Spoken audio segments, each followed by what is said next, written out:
At pinapakita na ng signs. At sa mga signs na sinabi ng Lord ay ang pagdating ng mga bulaang propeta.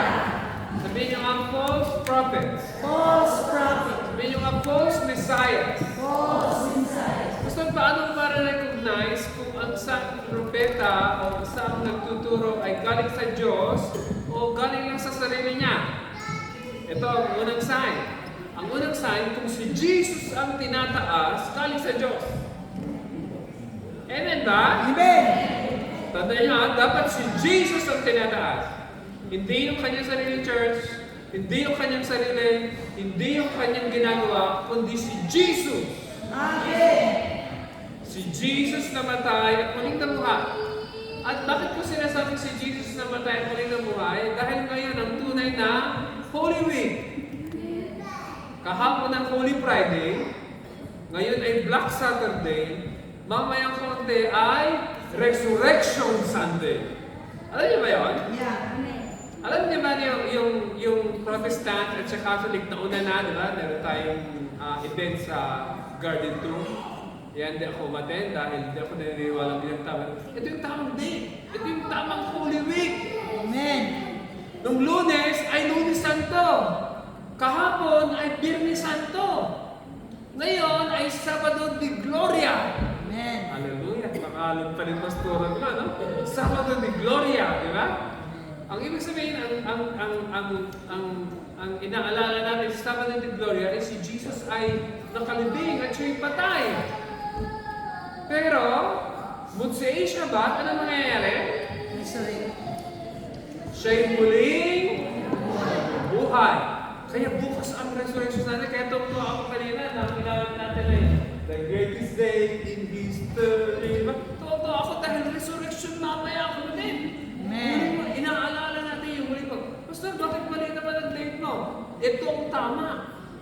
Si Jesus ay namatay sa krus on Pesach. Yeah. At tanong ko, ano na uli? Palagi ko ano na uli ang significance ng Pesach sa Holy Week? Yung English niyo ko eh. Yung Pesach ay pinatay yung animal sacrifice, yung lamb, at nilagay yung Dugo blood sa at the doorpost. doorpost. Anong significance naman ng Holy Week sa atin? Namatay si Jesus Christ at yung blood ni Jesus Christ ang naghugas sa ating mga kasalanan. Amen. Magandang balita ba yan? Magandang balita. Ang unang sign kung bakit si Jesus ay malapit ng dumating ay dahil, ano na ulit? The rise of Antichrist. Di ba? Pagkapapagpilay natin yung verse, nga, ano ulit? Sumagot si Jesus, 1, 2, 3, go. Sumagot si Jesus. Sumagot sa kanya. Sa pagkakaroon.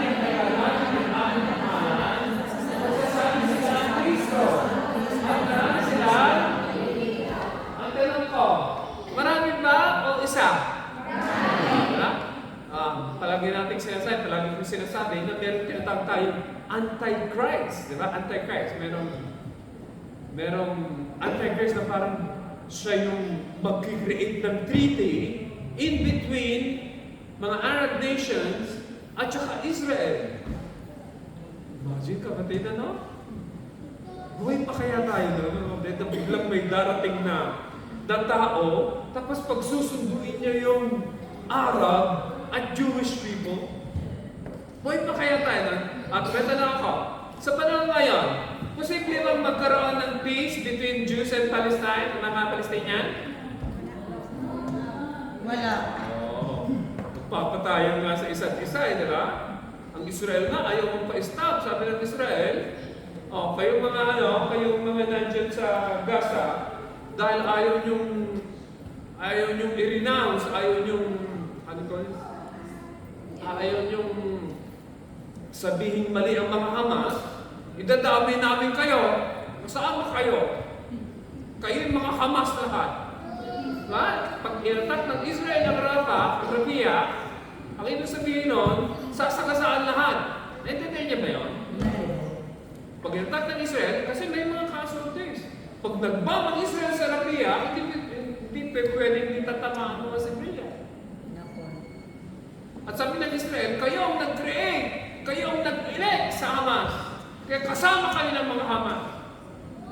Naintindihan niyo ba, mga kapatid? Yung scenario natin dito, na sa beginning ng war, ako yung very sympathetic sa mga Palestinians. Sabi ko, kawawa naman, mga inosente.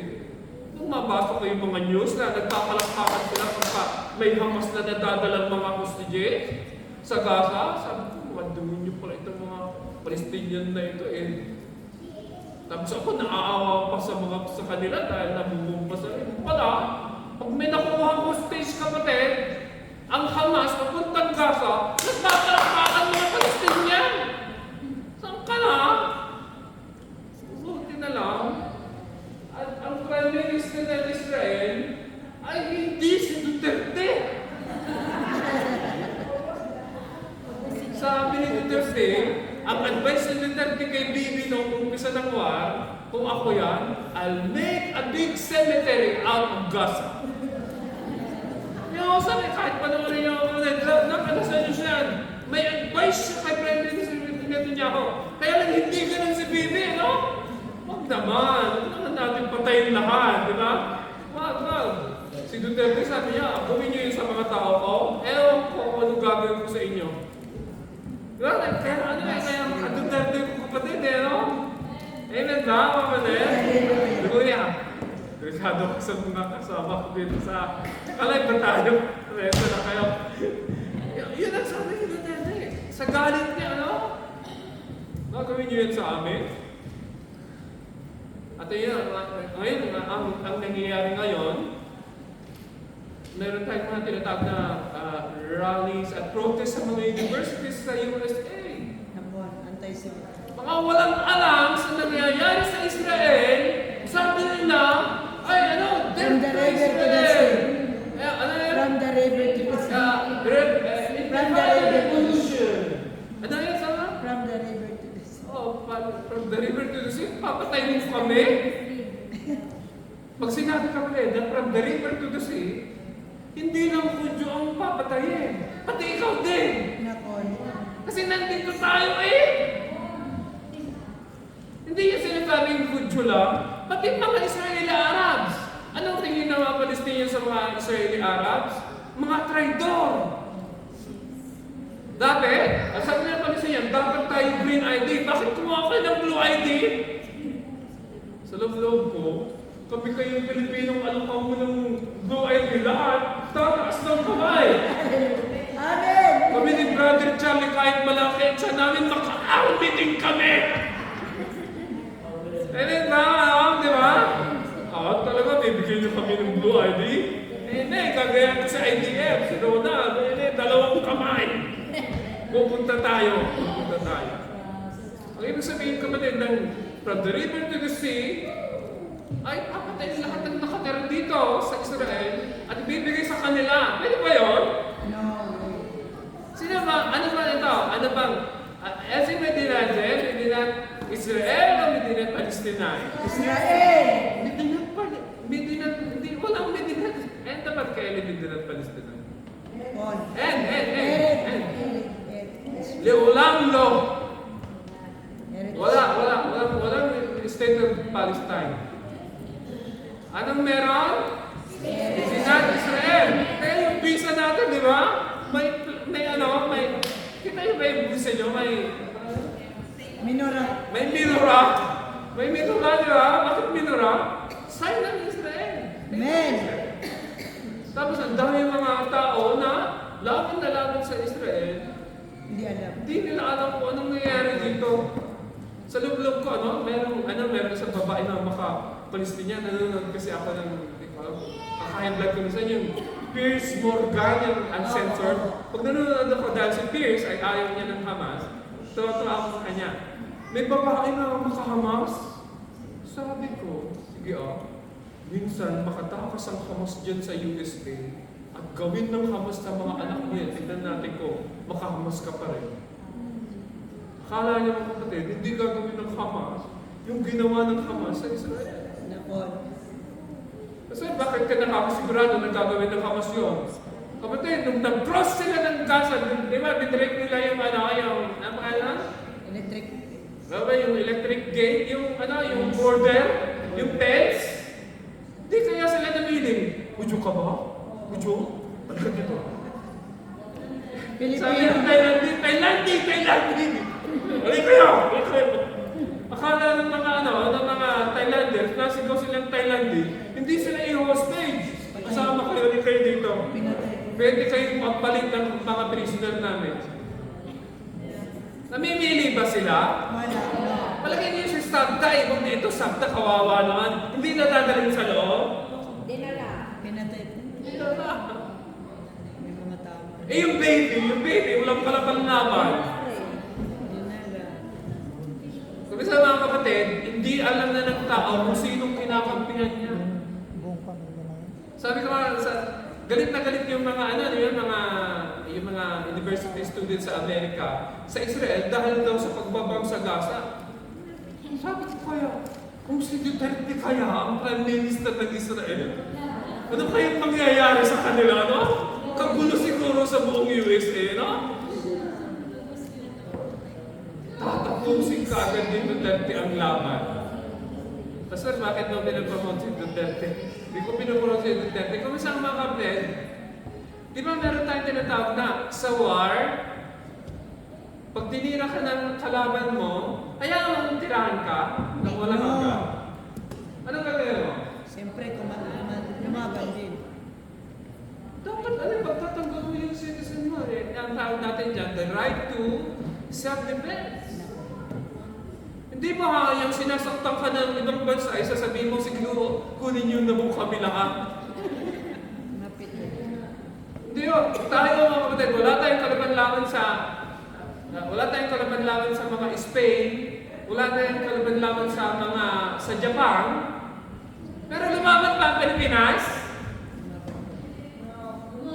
Lumaban. Daming Pilipinong namatay, kapatid. Kaya meron tayong tinatawag na kung balahat, di ba? Marami tayong lumaban ng Pilipino, may mga namatay na Pilipino. Kaya meron tayong mga tinatawag na heroes, di ba? Si Rizal, hindi lumaban. Paano siya lumaban? Sulat, di ba? Pinahayag niya yung kanyang tandaan, yung kanyang political views sa pamamagitan ng sulat. People are people fought. At wala tayong, wala tayong panlaban. Pero lumalaban ka pa rin. Diba? Amen ba? Amen. Tapos ang Israel, wala siyang right to self-defense. Dahil sabi niyo, dahil kami ay inabi ng Israel. Sino nagsabi na inabi ng Israel?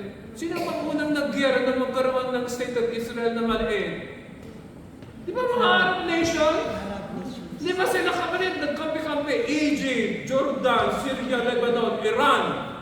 5 bansa nagkampi-kampi para ang sabi nila sa mga Palestinian, siguro, just tell the people that these Arab nations, Egypt, Jordan, Syria, Lebanon, and Iran, when there's at the establishment of Israel, they gathered together and they promised the Palestinian here, we will kill all the Jews, we will drive them to the sea, and then when it's clean of Jews, we'll bring you back. Sinong nanalo? Who won? Israel. Then, 5 bansa kontra isa. Nanalo ang isa. Ngayon, maraming factor no? Isa doon ay siyempre, nagbigay ang Amerika ng, military aid. Pero naalala ko yung sabi ni Jacob, kilala niyo ba? Sino nakakilala kay Jacob dito? Ang sabi ni Jacob sa akin, alam mo ginawa ng mga IDF daw yung panahon nila dahil si Jacob isa sa mga warriors sa 1967 war. Liberation of Jerusalem. Kung alam niyo pa yun, 1967. Sabi ni Jacob, kung ginawa nila ng mga Hudyo noon dahil wala silang mga tangke, yung mga karton-karton daw, kumuha sila ng mga make-believe ng mga tangke, tapos pinagkaraan nila ng parang tangke. Pag tinignan mo sa taas, ang daming tangke ng Israel. Yung pala, peke karton. Nalo ko yung mga dami nila. Tatakot yung mga kalaban. kanina rin sir, kaya ang tawag natin sa Israel ay sila yung one of the best military in the whole world. Ay IDF, Israel Defense Force.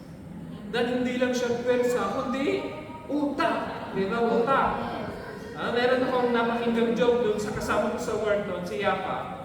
Sabi niya, alam mo, kawawa ang Israel. Sabi ko, bakit mo naman nasabing kawawa ang Israel? Kasi tingnan mo ang mga Arab nation. Ayaw nila, dami nilang oil.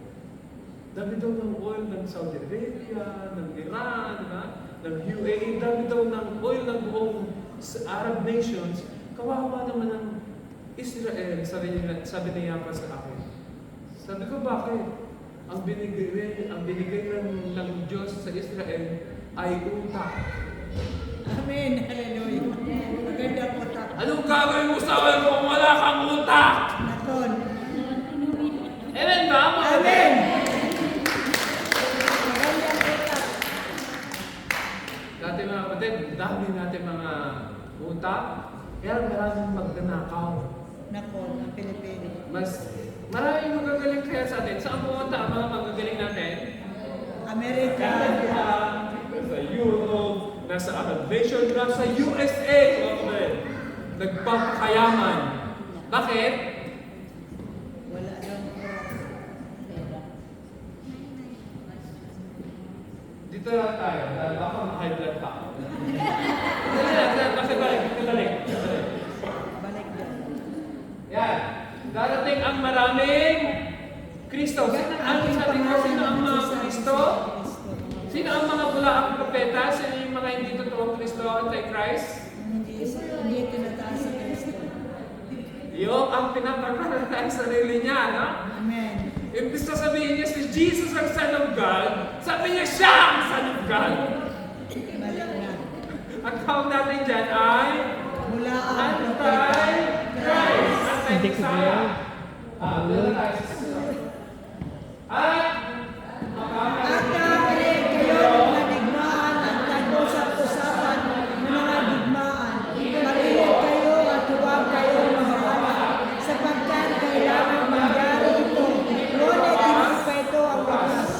Lulusog ang mga bansa laban sa ibang bansa at ang didigmaan ng mga kaharian. Magkakaroon ng tagutong at lilindol sa iba't ibang yapo. meron binigay ang Lord dito ng tatlong sign. Diba? Ang inuna niya yung rise of Antichrist. Magkakaroon ng mga tao na magsasabi na, ako ang tagapagligtas. Ako ang tagapagligtas.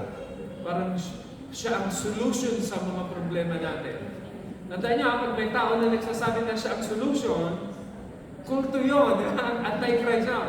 Dapat ang tinutukoy ng solution ng nangangaral, ng tuturo ay si pakisabi nga ulit? Jesus! Siya dapat ang tunay na tagapagligtas, siya ang tunay na taga-solve ng problema. Hindi si counselor na ganyan, hindi si counselor na hindi si presidente ganito, hindi si Pastor Alan, si Jesus. Amen. Dapat maliwanag yan. Dahil kung saan gagawin ng mga tao sa'yo, ay lulukuhin tayo. Magiging man-centered tayo. Dapat man. Kayo magtiwala sa man. Naniniwala ko sa man, pag sila'y patay na. Alam niyo bakit? Bakit ako naniniwala sa mga taong patay na? Mga taong patay, hindi na nagkakasala. Yes. Alam niyo ba, pag patay ka na, hindi ka na magkakasala. Kunwari nung buhay ka pa, mangungupit ka. Pag patay ka na, hindi ka na mangungupit. Tama ba, Pastor Joe? Tama ba? Ha? Posible naman, no? Patay ka na, nagdala ka pa rin, no? Wala. Pag ikay patay na, ikaw na ang pinakabanal sa ibabaw ng mundo. Hindi ka na mag-iisip ng masama, hindi ka na magsasalita ng masama, hindi ka na magkakasala magpakailanman. Amen ba? Amen. Amen. Gusto niyo na bang hindi magkasala? Magmula daw kayo sa amin. Una! May tatlo. Pagkatapos ng rise and Antichrist, may tatlong binigay ang Lord na sign ng kanyang pagbabalik. Una ay mga nangyayari ba ang wars? Yeah. Nangyayari na ba? Kala natin noon, pagkatapos ng ng Ukraine at Russia, okay na, ano? Matatapos na, okay naman. Tapos, pumasok ang war right at our very own backyard. Nandito na mismo yung war sa atin.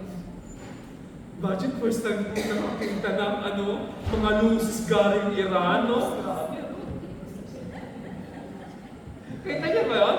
Kita sa window namin, si Pastora Melody nagbibideo. Sa takot niya papasok yung rocket sa amin, hindi niya napindot yung record.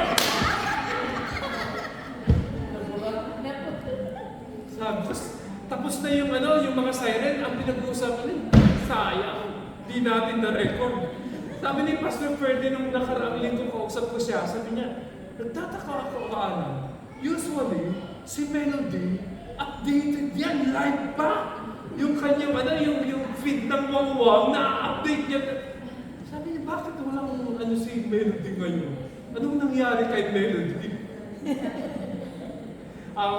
Una ay wala na susunod. Famine. Tagutom. Bakit magkakaroon ng tagutom after war? Sige nga. Wala na. Wasak. Wasak ng war. Katulad ngayon. Kailangan natin ng napakaraming volunteers para may mag-ani. Dahil yung mga taga-ani ng Thailander at mga Israeli, na-evacuate. Yung mga Thailander, ayaw na dito na uwian na. Di ba? Amen ba? Ngayon, ang iniisip nila ngayon, gusto lang mag-import ngayon ng mga Hindu, mga Indiano. Meron. Sa loob ko, nandito naman kami, ba't ayaw nyo kami i-import? No? Kami na lang! No? Amen ba? Kami na lang import nyo. Kaya, magkakaroon ng famine dahil effect ito ng War. maliwanag ba? Yes. Mawawasak ng war yung mga fields katulad sa Ukraine. Ang Ukraine ang ating source ng grain. Buong mundo, we're talking on international level. Kaya hindi ako nagtataka na gusto ni Putin yung Ukraine dahil maraming grain. Amen na? Gusto niyang sakupin yun. Kaya may gera pa rin hanggang ngayon.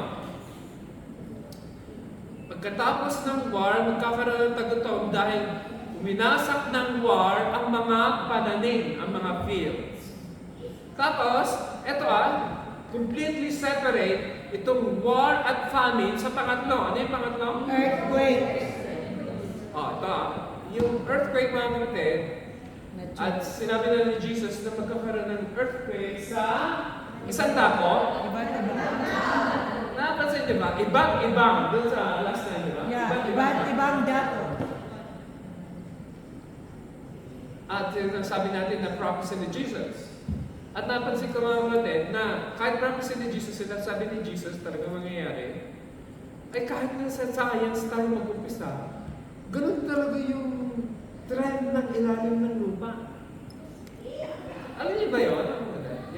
Anong inintay natin sa Pilipinas na harinawa ay huwag namang maraming big one, di ba? Bakit sinasabi ng Philbok na may big one? May uka sa ilalim, kapatid. Hindi tayo nakikita sa ibabaw na may uka sa ilalim. Yun ang nagkukos ng tectonic. Yun ang nagkukos ng magkakaskasan yung moto sa ilalim. Kaya nagkaroon tayo ng earthquake. At ang earthquake, mga kapatid, ay hindi yun yung nag-earthquake na, okay na tayo, no? Yung earthquake na yun, nag-create ng uka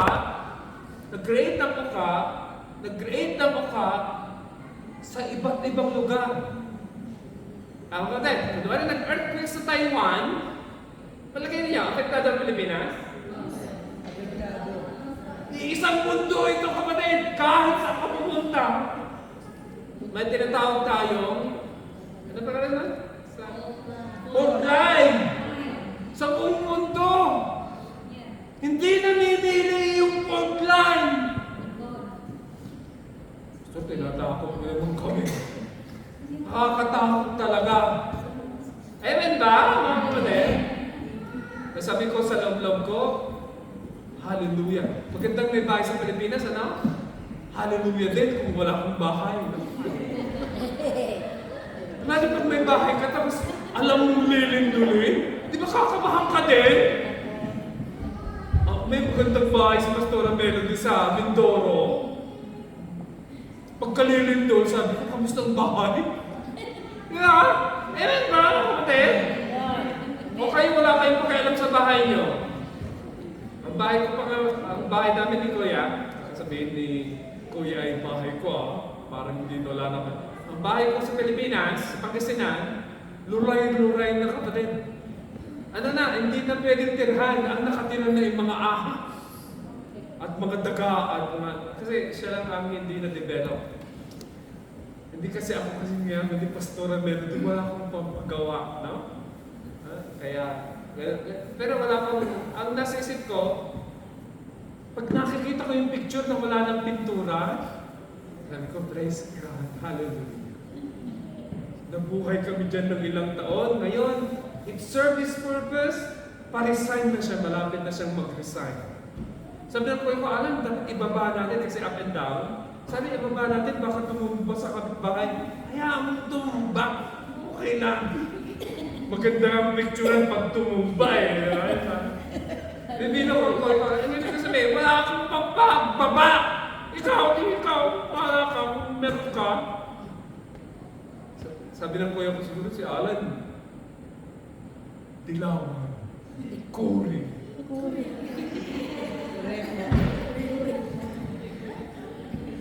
Then, meron akong anak na nasa idea. Pagkatapos niya 3 years after the army, the grace of God, pupunta ng Hebrew University, kung saan university niya gusto pumunta. Eh pagpapatayo ko yun, wala na akong mapaaral sa kanya. Ano mas mahalaga? Para. May bahay ako, di ko para mga anak ko. Di na ako may titira. Nako.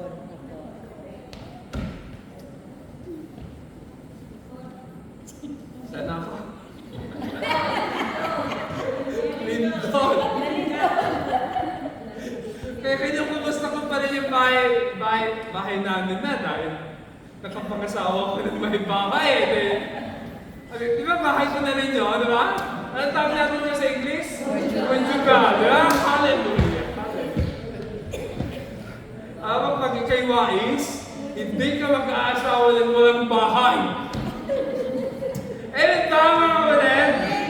Oo, huwag kayong mag-aasawa ka tapos ilalagay ka sa ilalim ng tulay. Huwag mo lang. Diba? Mag-aasawa ka, nag-aaral ka ng magulang mo, tapos mag-aasawa ka ng lasing ko. Ang isip niya ibang inom, hindi. Diba?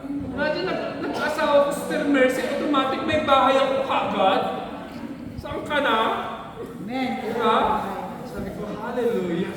Kahit wasak-wasak ko yung bahay namin sa Pangasinan, pag ako'y umuwi, meron akong magandang kama sa Mindoro. Nandito lang sa Manang Esther, Manang Esther, meron akong magandang kama. At ilang hakbang lang, I think, 20 hakbang lang, nasa tabi na ako ng river. Saan pala? At ang river, napakalakas. At isang tricycle lang, papunta ka na sa bukto. White Sand Sea. Sabi ko, ang Mindoro parang langit na. Tapos yung mga kapitbahay kapatid, pagka meron silang sobrang ube, libre binibigay! Nako. Hallelujah. Saan ka na? Ube o gusto niyo ng saging?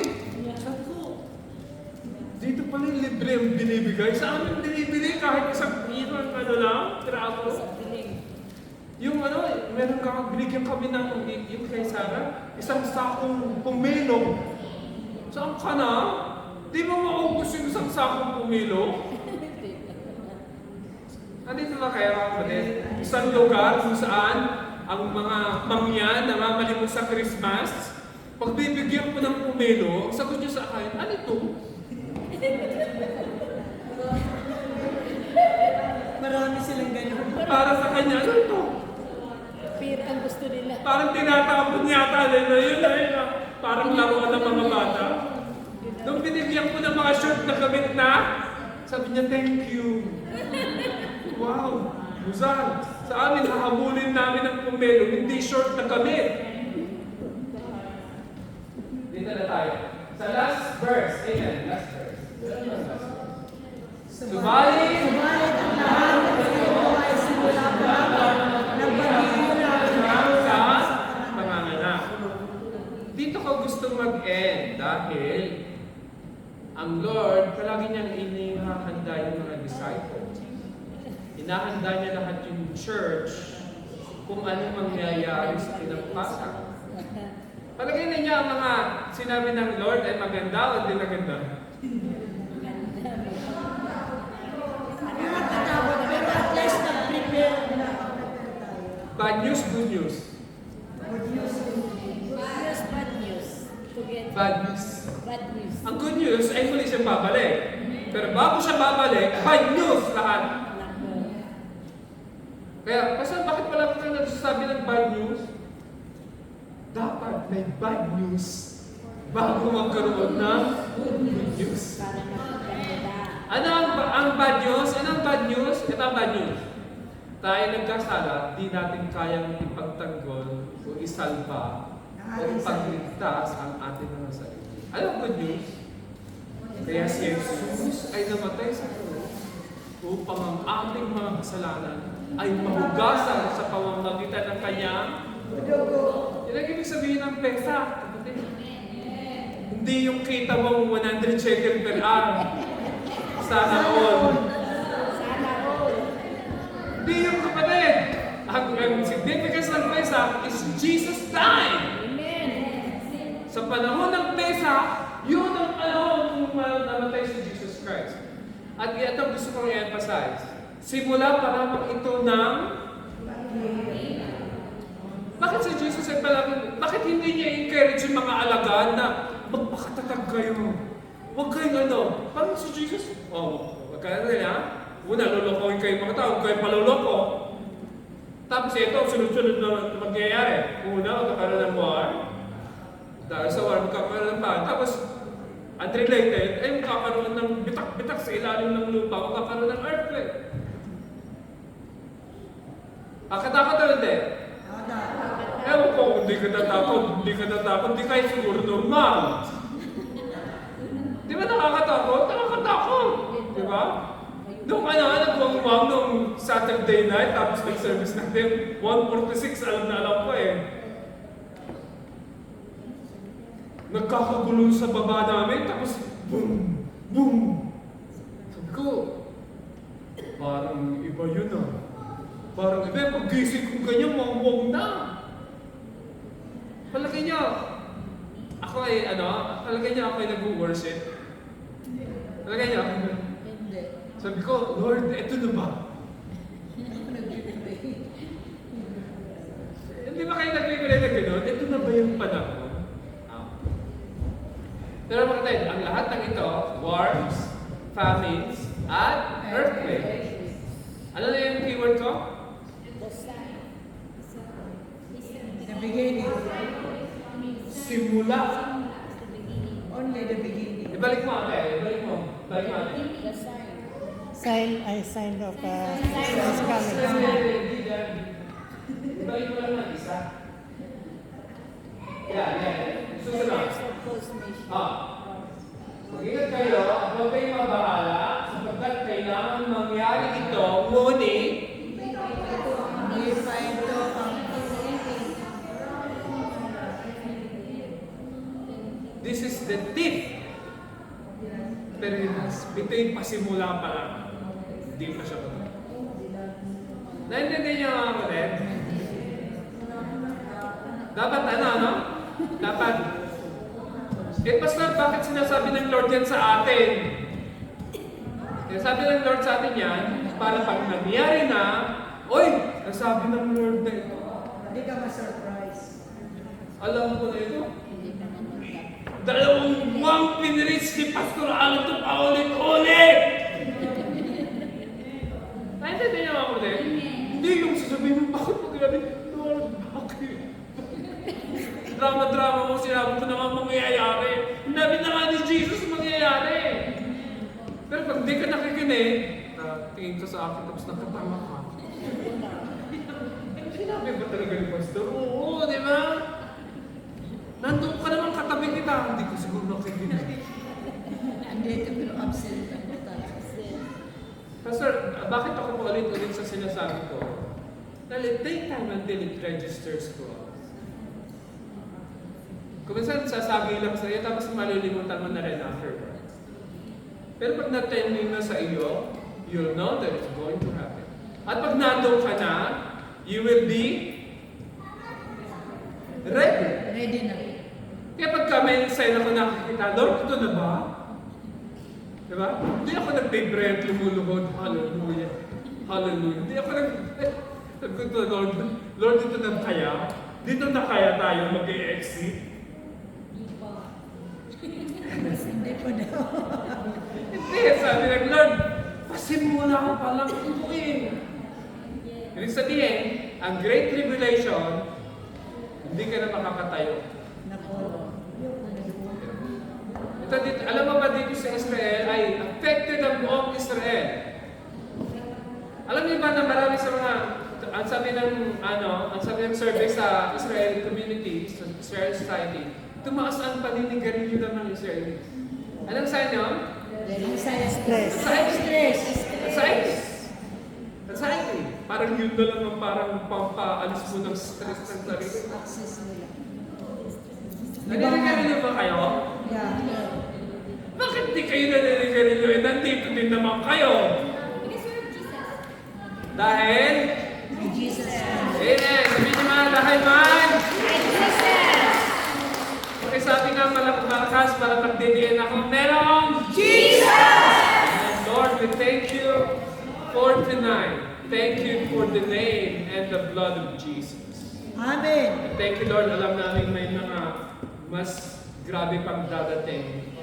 But our faith is anchored in your name. Amen. Our faith is anchored in your blood. Amen. At dahil kasama namin kayo, at dahil ang pangalan ni Emmanuel, di nyo kami iiwan, di nyo kami pababayaan.